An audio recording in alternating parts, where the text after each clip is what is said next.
What are ball bearings and how do they help machines run smoothly? Hello children, we are learning about the bearings.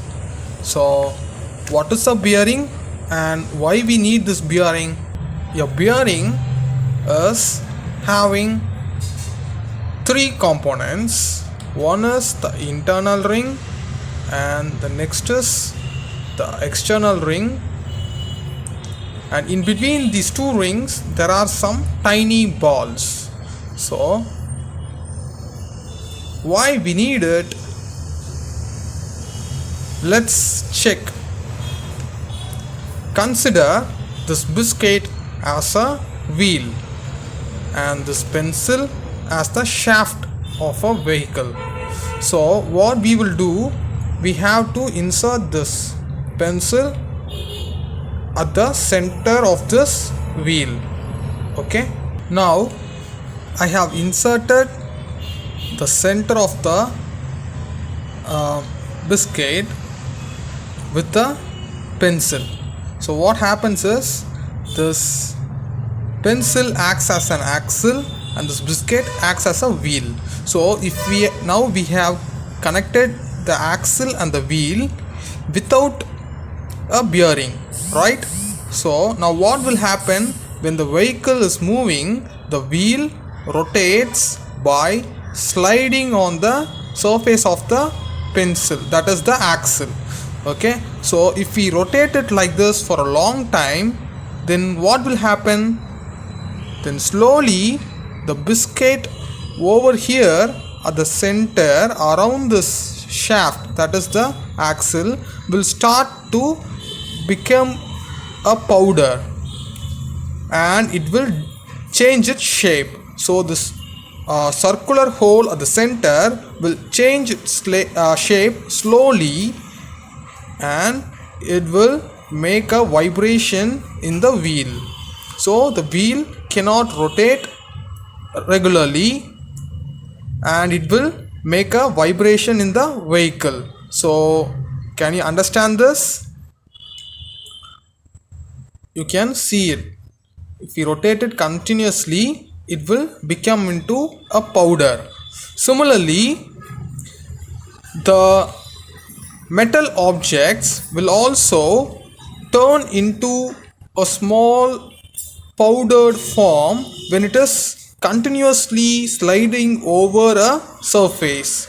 So that in order to prevent it, we are using these bearings. So we will insert this bearing in between the wheel and the axle, so that the bearing makes a more smooth movement in the wheel. Okay children, we will make a small model of a bearing. For this experiment, we will need some beads and some cardboard and a scissor.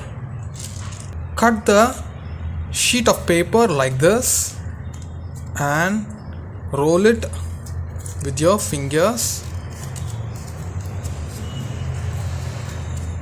so that it will turn into a cylinder.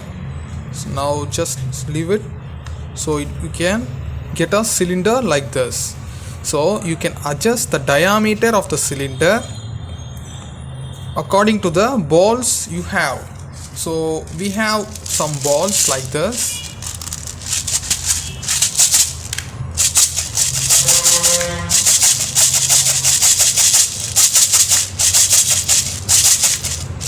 So we will fill the balls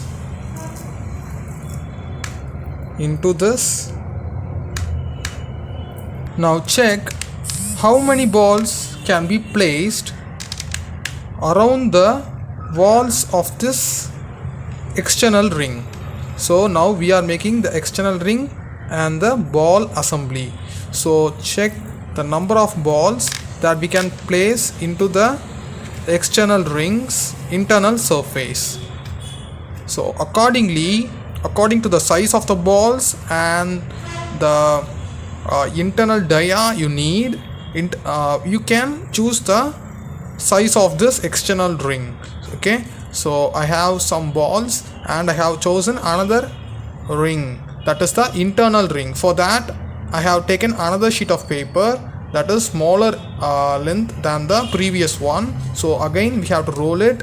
Okay, so the diameter of this cylinder will be little smaller. So this is the internal ring of the bearing that we are going to make, and I'm going to place it inside it. So now we have two rings. One is the external ring and another one is the internal ring. So now we can place the balls inside it, in between the two rings. Okay, so can you see this? I am placing the balls between the two rings. So slowly increase the number of balls. Now we have an idea about the diameter of the internal and the external rings. So now we can fix the internal and external rings to a base. Now take a sheet of paper like this and roll the external ring to the required diameter and fix it like this with a glue.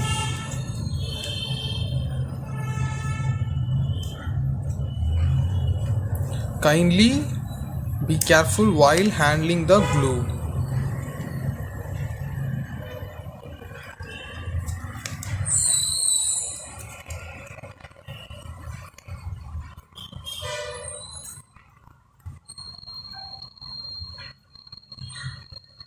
Now let some time to make it dry.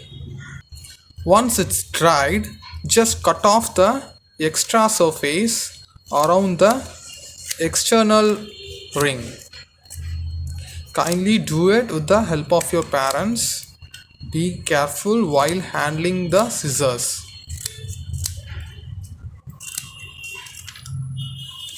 So now it's nearly in the shape of a round. You can cut off the external parts.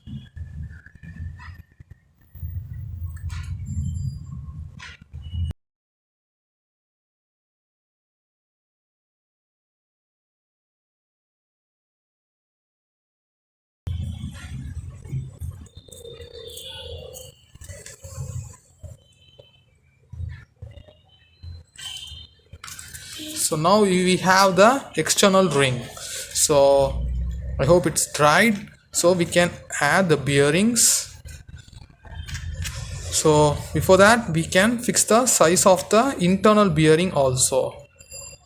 So now we should make some glue internally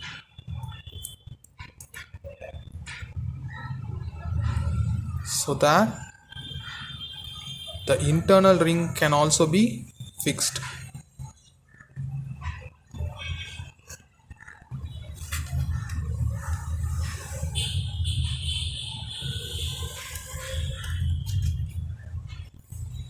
Now the internal ring is also fixed. So now we have three parts: the external ring, the internal ring, and some balls. So now we can add the balls in between the two rings.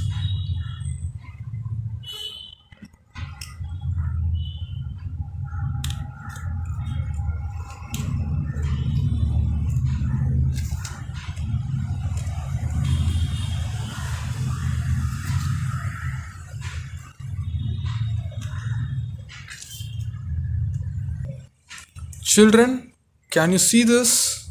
Now we have placed a bearing with the balls around the two rings.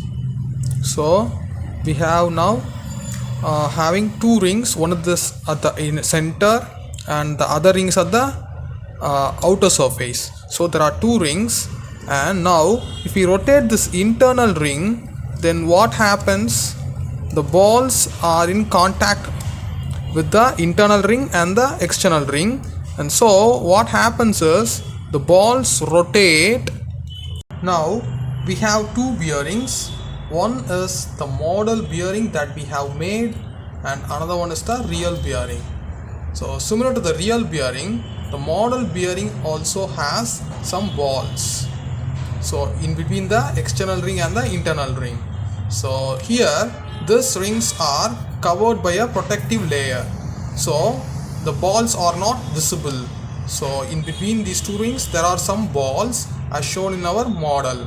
So now children, can you understand the heat and the friction is reduced by these tiny balls between the two rings, that is the internal ring and the external ring. So we are using bearings in all rotating components like helicopters, cars, and the toys we have, and our bicycle. So all the rotating elements will have this bearing.